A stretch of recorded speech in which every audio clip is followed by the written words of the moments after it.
ക്ഷേമ പെൻഷന്റെ ഏറ്റവും പുതിയ വീഡിയോയിലേക്ക് എല്ലാവർക്കും സ്വാഗതം. എല്ലാവർക്കും സന്തോഷ വാർത്ത. ഫെബ്രുവരി മാസത്തെ ക്ഷേമ പെൻഷൻ ബജറ്റിന് മുമ്പാകെ ചിലപ്പോൾ വിതരണം ചെയ്യാൻ സാധ്യതയുണ്ട്. സന്തോഷ വാർത്തയാണ് പുറത്തു വന്നിരിക്കുന്നത്.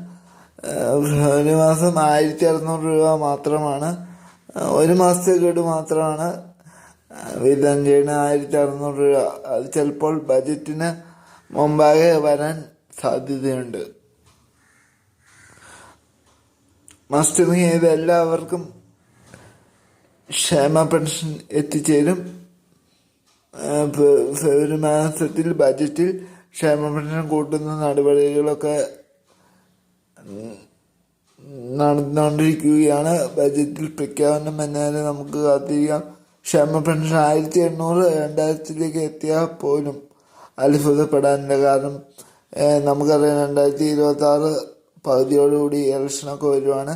അതുകൊണ്ട് 2025 തന്നെ കുടിശ്ശിക തുകയുള്ളത് തീർക്കും. കാരണം ഈ പ്രാവശ്യം നേരത്തെ വന്നെന്ന് വെച്ചാൽ ബജറ്റിന് മുമ്പാകെ 18-നും 22-നും ഇടയിൽ ക്ഷേമ പെൻഷൻ ഒരു മാസത്തെ വിതരണം ചെയ്യുക. അത് ഒരു മാസത്തെയാണോ ഇനി 2 മാസത്തെ വിഷുവിനായിരിക്കും കിട്ടുള്ളൂ.